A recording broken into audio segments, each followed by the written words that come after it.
Iriz. Primerin, istiki, gernekeki pipirrik, kirikit... Txiliti. Pipirrikin? Tipititikin. Pipirrikin, tipititikin? Bik. Indi? Infinity duzunean, deini aldatzen da. Zatoz Euskaltelera osoa Infinityrekin eta eskuratu 500 megako internet. 2 mugikor linea giga mugagabeekin. Telebista eta Netflix hilean 29 euro bakarrik ordainduta. Eta gainera, Samsung hau ere prezioaren barruan.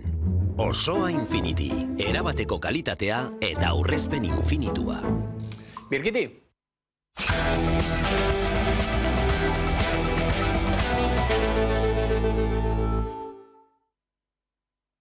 Paziente onkologikoak eta immunodepresiboak 3. dosia jasotzen hasi dira gaur eta aurrerantzean ere, hala egin ahalko dute Osasun Sistema Nazionalen Lurralde Arteko Kontseiluak aho batez onartu du bart ostegunetik aurrera koronavirusaren aurkako txertoaren 3. dosi bat ematea.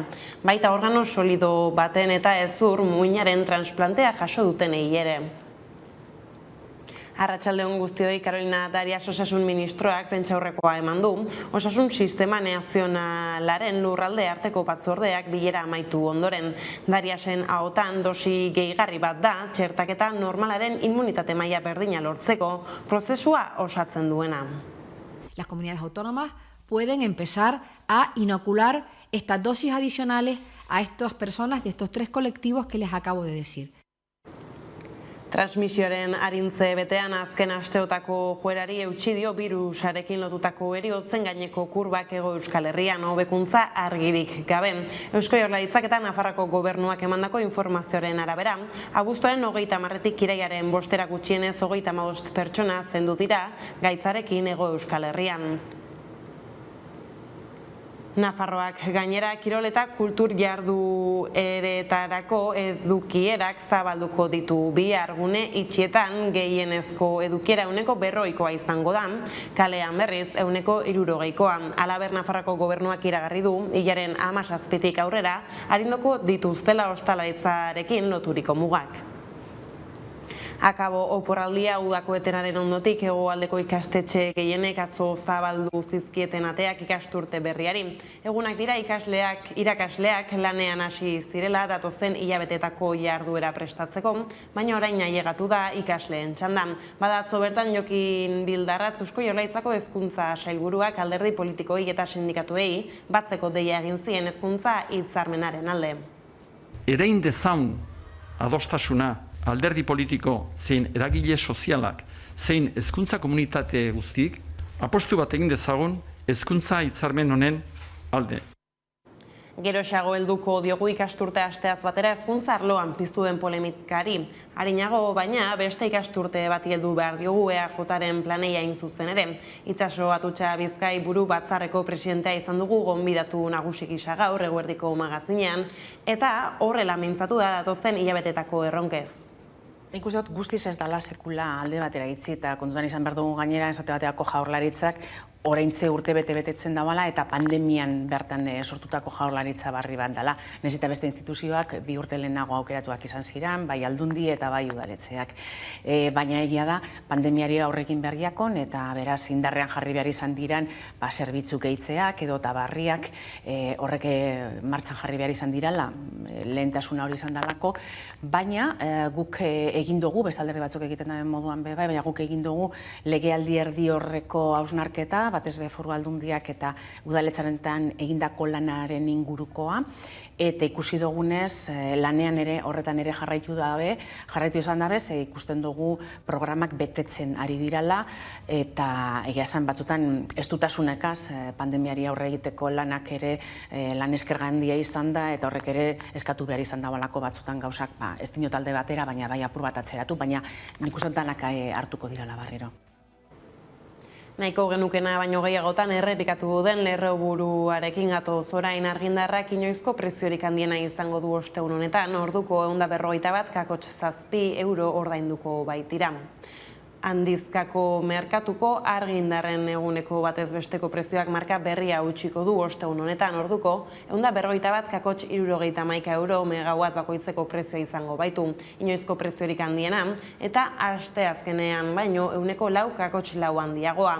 Horren bestez, gaurkoa ez da soilik, ostegunik garestiena izango erregistroak daudenetik. Inoizko egunik garestina ere izango da, aurreko errekorra gainditu baitu. Egunotan 13 sumarioko epaiketak jarraitu ditugu eta ostegun honetakoa defentsaren lekukoentzat hirugarren eta azken saioa izan da. Astelehenean hasi zuten lekukoek deklaratzen eta ezeztatu egin dute auzipetuei leporatzen zaiena.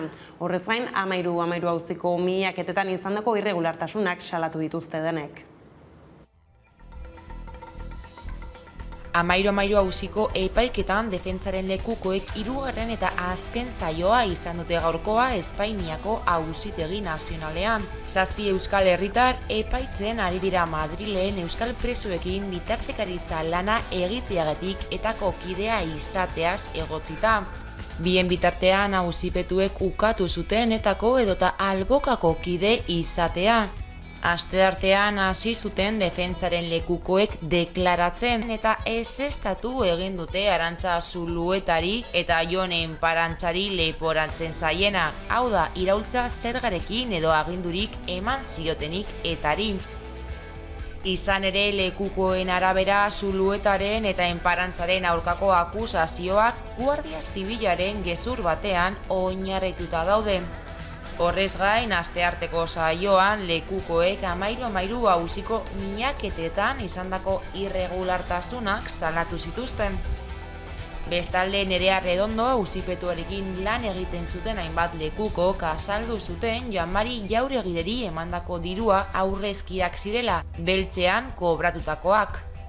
Aste honetan defentsaren lekukoek hartu dute hitza, baina auziak hilaren bukaerara arte segituko du. Irailaren 21-etik 23-ra perituek deklaratuko dute eta azkenik hilaren 27an eta 28an bakoitzak bere ondorioak, argudioak eta eskaerak egin beharko ditu. Ostera 20 urte bete ziren atzo Asier Eriz eta Iñaki Saez hil zirenetik. Istripua izan zuten Abilako espetxerako bidean garai hartan preso zegoen Lourdes Txurruka Sora Luzetarra bisitatzera zihoazenean. Omenaldia egin zieten atzo Eibarren, Arraten mendi martxan igo ziren Araño gainera. 2001ko irailaren 8an gertatu zen istripua eta urte hurrenean salatu zuten dispertsioaren eta urruntze politikaren ondorioz hil zirela Eriz eta Saez. Urtero egiten den moduan larun batean oroimen ekitaldia egingo dute Soraluzeko plaza berrian arratsaldeko 7etan. Berreskuratuko dugu orain hasieran aipatutakoa ikasturtearen hasiera honetan Jokin Bildarratz sailburuak nabarmendu du joan den ikasturtean jarri zituzten aparteko baliabide guztiak mantenduko dituztela. Bien bitartean Nesteilas eta Lab sindikatuek adierazi dute langileen aldarrikapenak mahai gainean jarri behar direla entzun ditzagun. Hasi da 2021-2022 ikasturtea Euskal Herrian. Hegoaldean ikasle gehienak atzo itzuli ziren eskolara. Hezkuntza sailak joan den ikasturtan jarri zituen aparteko baliabide guztiak mantenduko dituela nabarmendu du, bai higiene eta segurtasuneko materialak, bai errefortzu profesionalak ere. Aurten gutxienez baditugu berme gehiago edo eskarmentu, baliabideak eta txertoa. Eta agian 3 elementu horiek ere laguntzen dute konfiantza handiagoz aurtengoa erreparatzea. Kurtsoaren hasiera egoera epidemiologikoaren 5. olatuan iritsi da. Atzo Jonan Fernandez Labiko batzorde teknikoaren koordinatzaileak Eusko Legebiltzarrean esan zuen pare bat asteren buruan malgutze batzuk etor daitezkela neurri orokorretan.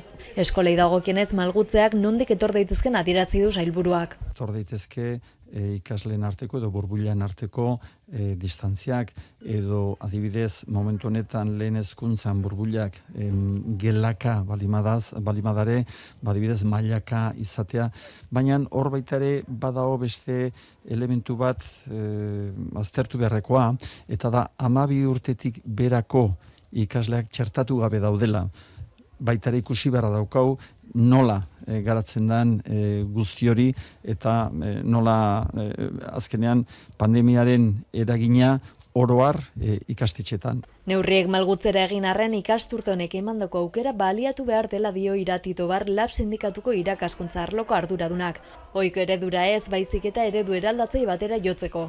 Bestalde Nagore Iturrioz Esteiaseko ordezkaria ratioez aritu da Naiz Irratian. Ratioak ez dira sekula jetxi, ez pandemia egoeran, hau da, larrialdi egoera batean ez dira jetxi, baina neurri hau epe ertain zein luzera onura ekarriko duke hezkuntzara kalitaterako. Orduan, hau guretzat da ulertezina dana, ez? Testuinguru honetan bi sindikatuek pandemiaren kudeaketari dagokionez administrazioek alde bakarrez jokatu dutela salatu dute. Eta hor guk azpimarra egin nahi dugu bereziki, eta aurtengo protokoloak ere ez duelako jasotzen, ikastetxeak seguruak izan dira, edo modu batera aurrera atera dira, baina langileek bizi izan dute ziurgabetasun handia, kontagioak egon dira. Orduan, kontagio horiek egoterakoan, guretzat importantea da gela bat konfinatzen duten momentuan, bertatik pasa diren irakasle edo langilei PCR frogak egitea. Bien bitartean Lourdes Imaz Euskal Herriko ikasleen gurasoen konfederazioko koordinatzailea Naiz Irratian izan da, eta adierazi du konfederazioan uste dutela egoera epidemiologikoak hobera egitarekin batera pandemiaren ondorioz baztertutako arazo larriei heldu behar zaiela. Besteak beste azpimarratu du euskarak nabarmen egin duela atzera eta digitalizazio arloan ere asko dagoela egiteko. Eta lan arloko gai helduta egun batez gehiago dator Zorigaiztoko lerroburua beste behargin bat hilda lan istripuz azken 5 egunetako 3. Aste honetan dagoeneko 2 lan istripu hilgarri egon dira. Hala Euskal Gehiengo Sindikalak elkarretaratzea egin du Arabako Foru Aldundiaren atarian, astelenean suertatu zen lan heriotza salatzeko. Era berean aurten dagoeneko Hego Euskal Herrian 56 behargin hil direla ohartarazi dute sindikatuek. Asteazkenean beste langile bat hil zen Igantziko Harrobian, materiala deskargatzen ari zen kamioia iraultzean. Irailaren 6an 38 urteko behargin bat hil zen Zanbrana Araban, baso lanetan ari zela. Zehazki Arabako Foru Aldundiaren azpikontrata batean lanean ari zela gertatu zen ezbeharra. Horrela, sindikatuek Araban egondako istripuaren arrazoiak ikertzeko eskatu dute eta bide batez lan osasun politikak errotik aldatzea exigitu dute. Lan gatazketan berriz, kalitatezko enplegua bermatzeko eskatu diote lakuari sosdeiak eta trafikoko arreta zerbitzuetako langileek gaur goizean Bilboko Eusko Jaurlaritzaren egoitzaren aurrean. Bertan izan da Aiara Daurreta lankidea. Eusko Jaurlaritzak larrialdi zerbitzua eta errepideen kudeak eta azpi kontratatzen ditu. Hala sindikatuek salatu dute, lakuari ez zaiola kalitatezko zerbitzu publikoak eskaintzea interesatzen. Eta aldi berean ohartarazi dute zerbitzuak azpi kontratatzen dituela kostuak merkatzea helburu. Eusko Jaurlaritzak euskal gizartearentzat lehentasunezko eta ezinbesteko diren zerbitzu horiek azpi kontratatzen ditu. Eta horrek agerian uzten du ez dutela inolako interesik kalitatezko zerbitzu publikoak eskaintzeko. Oso larria da zerbitzu horiek esleitzea enkante batean, kostuak merkatze aldera. Horrez gain beharginek subrogazio eskubiderik ez dutela gaiztigatu dute, lantaldea egonkortzea eragozten duenak. Gauzak horrela gaurkoan sosdeiak eta trafikoko arreta zerbitzuetako langileek elkarretaratzea egin dute Bilboko Eusko Jaurlaritzaren egoitzaren atarian. Lan baldintza duinak eskatzeko eta era berean kalitatezko enplegua bermatzeko eskatu diote lakuari. 112 eta 011 zerbitzuetan kontakt zenterreko estatu hitzarmena aplikatzen da. Urtean 375 egun, egunean 24 ordu goizez, arratsale eta gaueko txandetan urteko soldata gordina 16.000 eurora ere iristen ez delarik. Horrez aparte, uneko gutxieneko zerbitzuen bidez, beharginen greba eskubidea blokeatzen dela salatu dute. Eta horrek lan baldintza duinen alde mobilizatzea galarazten diela. Gasteizen aldiz, Mercedesen tentsioak gora egiten ari da langileak ikusten ari direlako. Fabrika ez dela berreskuratzen ari bere ohiko jardunera. Langile batzordeak jakinarazi du datorren aste osoan ere ekoizpena geldirik izango duela Euskal Herriko lan zentro handienak. 5.000 behar dituen plantan osagai jakin batzuen hornidura falta zaie eta erdieroaleen eskatzearen auzia ere hor da. Gaiztaldatuta bihar ostialarekin ospatzen da suizidioaren prebentziorako nazioarteko eguna. Datu bat luzatzearen Nafarroan 2020ko ekaina eta uztailean konfinamendu ostean 16 pertsonak egin zuten euren buruaz beste. Nafarroa gaurko lantaldea Leire Izagirre gizarte hezitzailarekin izan da eta bihar izango duzue elkarrizketa osoa ikusteko aukera. Nafarroak 15 suizidio saiakera zenbatu ditu hilero 2021 hasieran. Bere buruaz beste egin dutenen kopurua eta indikadoreak estatuko bataz bestekoaren bueltakoak dira eta adituek diote prebentzioa dela horri aurre egiteko neurririk eraginkorrena. Suizidioaren prebentziorako estatuko fundazioak uztailean emaniko datuen arabera, aurten bere buruaz beste egitea izan da gazteen heriotza faktore nagusia. 2010 geroztik 30 hasi da heriotza eragile hori, taldiz 40 murriztu da trafiko istripu hilgarriena. Horrek ere, eragin zuzena izan du. Datu objektiboa da ere suizidio saiakeren inguruko larrialdietako arretak handitu egin direla. Espainiako pediatria elkartearen arabera, adingabeen arreta mota hori bikoiztu egin da pandemia hasi zenetik, eta ondorioz areagotu egin dira elikadura jokabidearen nahasmenduak eta areagotu egin dira ere antxietate kasuak, alterazio obsesibo-konpultsiboak, depresioa, autolesioak eta suizidio saiakerak nerabeen artean. Nafarroara ekarrita, konfinamendu ostean 2020ko ekaina eta uztailean 16 pertsonak egin zuten bere buruaz beste. Konektatuta lelopean Nafarroako suizidioaren prebentziorako komisioak napresuik ostiral honetarako kontzientziazio kanpaina luzatu du. Jendea animatzen dute bi aulkiren argazkia sareetara igotzera, hitz egiteko prest, traola erabilita, prebentzio eta laguntza baitira tresnarik onenak. Suizidioari buruz jakitea, gehiago dakigunean tabua txikitu egiten da. Tabua azkenean da beldurra hitz egiteko, ez? Eta hor sartzen da osasun mentalarekiko estigma, hori kontuan izan bartugu. Suizidio azkenean da izeber baten punta, ez? Estigmari dagokionez. Badago osasun mentalarekiko estigma eta gero hor badago suizidioarekiko estigma. Orduan hori txikitzeko jakiten dugunean mitoak txikitu egiten dira, gutxiagotu egiten dira. Badaude gauza asko uste ditugunak suizidioarekin zerikusia dutenak eta hor barruan dago suizidioa kontsideratzen duten pertsonak gaixo daudela, pertsona desberdinak direla eta guzti hori ez da egia, ez? Orduan gehiago jakiten dugunean tabua txikitu egiten da eta beraz errazago egiten zaigu suizidioari buruz hitz egitea eta baita ere laguntzea. Ez bi aldetan sufritu egiten dugunean, baina baita ere laguntzeko gai garen egoeretan ere gauzak erraztu egiten ditu.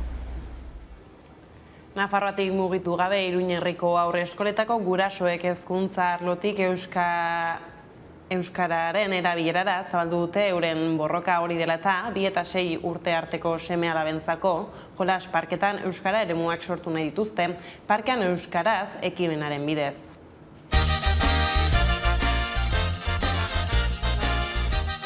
Aurre eskoletako gurasoen plataformak parkean euskaraz ekimena luzatu du. Euskararen transmisioa hezkuntza esparrua zarago, euren seme-alabentzako euskarazko aisiguneak zabaldu nahi dituzte. Gu eztabaidatu genuen, borroka instituzional ziklo hori eta gero, euskara ez dela bakarrik hezkuntza arautuaren transmisio multzoko gauza, baizik eta badaude beste transmisio multzo batzu, etxea eta aisia, eta pentsatu genuen beste batzuekin batera horretan lan egitea. Eta oraingoan parkean euskaraz aurkezten dugu. Jakina da euskararen ezagutza handituz doanean erabilerak ez duela gorakadarik jasan, aldiz kontrakoa gertatu da. Bidatu besterik ez. Euskalisturen artean 25% kakotx 7ak erabiltzen du euskara, Nafarroan aldiz kopurua 10-12aren bueltakoa da. Garrantzitsua zen euskara isiara eramatea eta tokian tokiko egitasmoak izatea. Azkenean, bakizu, askotan goitikan datozen gauza, azpian ez dute ibilbide askorik, ez? Eta orain gontan gu pentsatu genuen azpitikan gora joatea, ez? Eta horretarako, auzokideak batu nahi ditugu. Zentzu horretan, hori iraultzeko oinarriak ezarri nahi ditu parkean euskaraz ekimenak. Hau da, astean behin elkartzea, eta, zuzenduta dago 2 eta 6 urte bitarte duten aurren familientzat, orduan gu deitzen ditugu umeak etortzea, baina deitzen dugu ere heldu bat. Izaten aldala guraso bat, edo 2 gurasoak, edo senide bat, edo lagunen bat. Lehen helburua da hizkuntza harremanak euskaratzea. Bai guraso aur, eta gurasok ere duen manda aurre garatzea hizkuntza ohitura horiek. Eskolatik euskara ateratzea eta identifikatzea beste espazio motza batzuekin, eta gozagarri izatea ere euskara. Ekimena urtean Antxoain, Arrosadia, Arrotxapea, Txantrea, Iturrama, Donibane, Iruñeko Aldezarra eta Sarrigurenen hasiko da. Eta astean behin topo egingo dute aur eta gurasoek. Datu soziolinguistiekin oso arduratuta gaude. Ikusten dugu datuak okerrera doazela eta joera okerrera dijoala. Azkenean gertatzen ari da euskaren ezagutza handituz doala, baina ez gaude indarra jartzen ari erabilpenean, eta hori izan behar da helburua. Azkenean hizkuntza batek zertarako balio du, ez bera da erabiltzen. Hori lortzeko ze behar da aizia, aizian ere presente egotea, etxean, aizian eta hezkuntzan. Gero beste gauza batzu behar dira ere bai. Baina 3 transmisio multzo horietan presente egon behar da.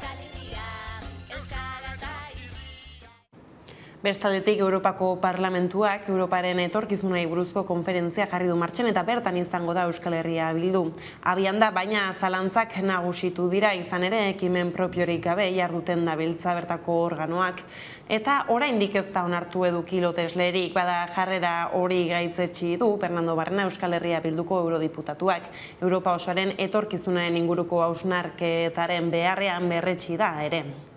Eta esatenen bezala, ildo horretan, batzordeak eta kontseiluak duten jarrerak antolatu ahal izan den Europako foro bakarrarekiko, ahuldu egin ditzake Europako etorkizunari buruzko konferentziako ondorioen lana eta eraginkortasuna.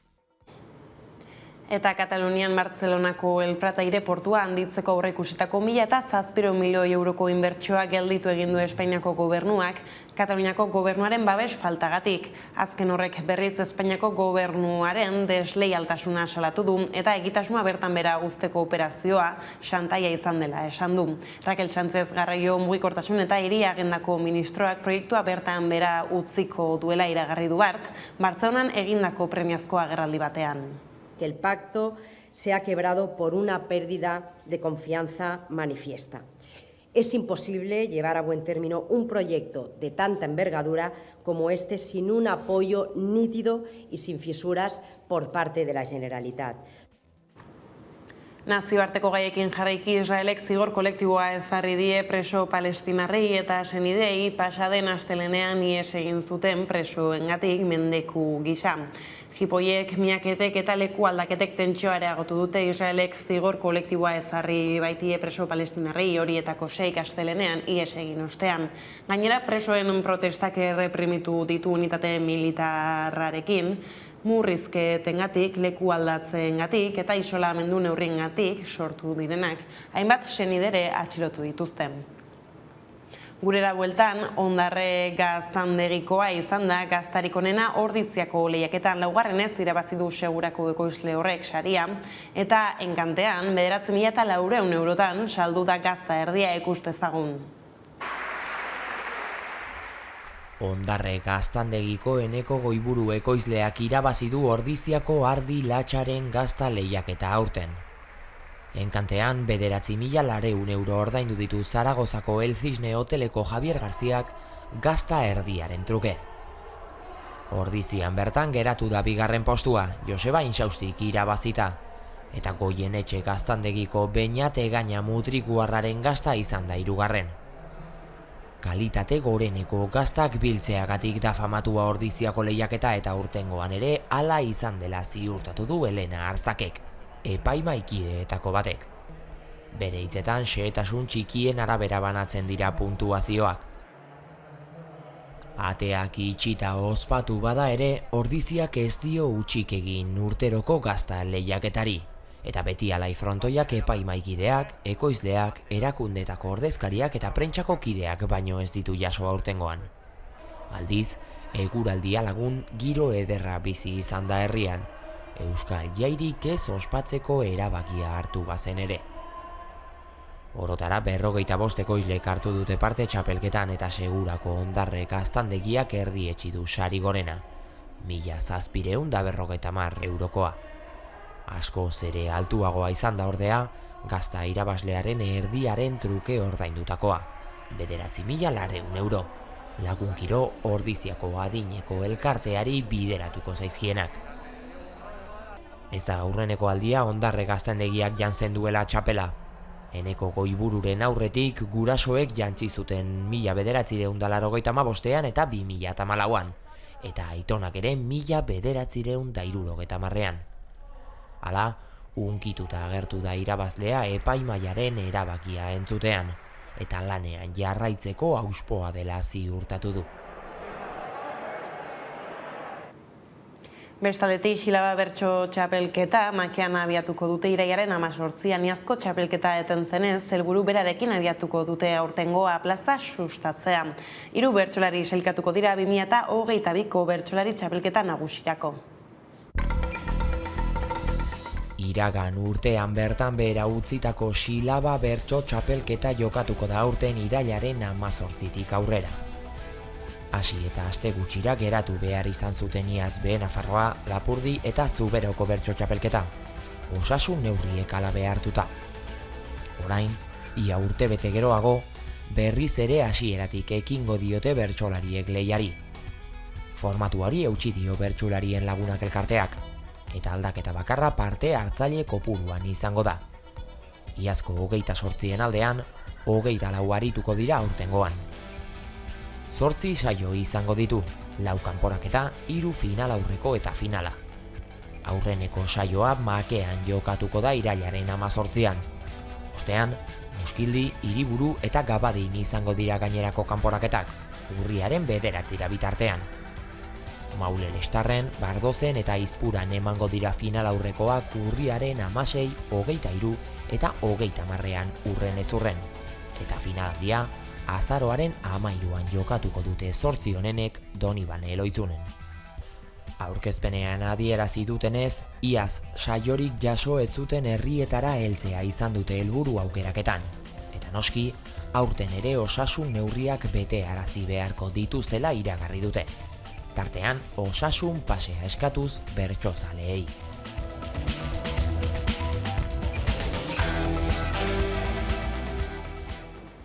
Iritsi gara albistegiaren bukarara eta ohiko moduan proposamen musikal batekin utziko zaituztegu. Txekoslovakoren zenbatira bideokliparekin hain zuzen ere gustatuko zaizuelakoan, besterik ez gure aldetik hauek izan dira eguerdiak gurean gaur utzi dituenak. Guztiak eta gehiago nahi duzuen aldiro 11.eu atarian ondo izan eta bihar arte. Bai, Txekoslovako leize zulotik mundura, lastanen faltan, musuen faltan, ikasi dugu arauak betetzen, baina ahaztu zaigu sentitzea.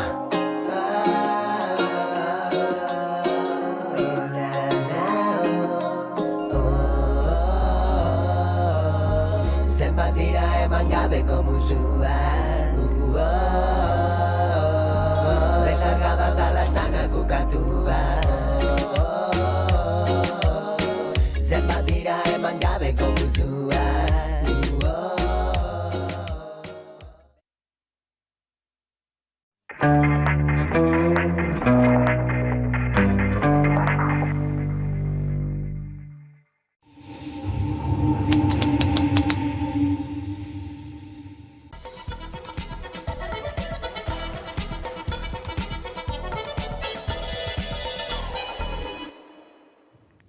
Eta egunero legez elkarrizketari tartea irekiko diogu eta horretarako gaurkoan dugu Itxaso Atutxa Eusko Alderdi Jeltzaleko Bizkaiburu Batzarreko presidentea. Atutxa anderea, eguerdion eta ongetorri Hamaika Telebistara. Eskerrik asko zuei. Irailaren hasieran gaude, ikasturte politikoak martxa hartua du jada, aurtengoan zeintzuk izango dira lan lerro nagusiak, pandemia aurreko agenda berreskuratzen saiatuko zarete? Nik uste dut guztiz ez dala sekula alde batera itzi eta kontutan izan behar dugu gainera esate bateako jaurlaritzak oraintze urte betetzen dabala eta pandemian bertan sortutako jaurlaritza barri bat dela. Nahiz eta beste instituzioak 2 urte lehenago aukeratuak izan ziren, bai Aldundi eta bai udaletxeak. Baina egia da, pandemiari aurrekin berriakon eta beraz indarrean jarri behar izan diran zerbitzu gehitzeak edo tabarriak horrek martxan jarri behar izan dirala, lehentasuna hori izan dalako, baina guk egin dugu, beste alderdi batzuk egiten den moduan baina guk egin dugu legealdi erdi horreko hausnarketa, batez be Foru Aldundiak eta udaletxarentan egindako lanaren ingurukoa, eta ikusi dugunez lanean ere horretan ere jarraitu izan dabe, ikusten dugu programak betetzen ari dirala, eta egia esan batzutan ez dutasunekaz pandemiari aurre egiteko lanak ere lan esker handia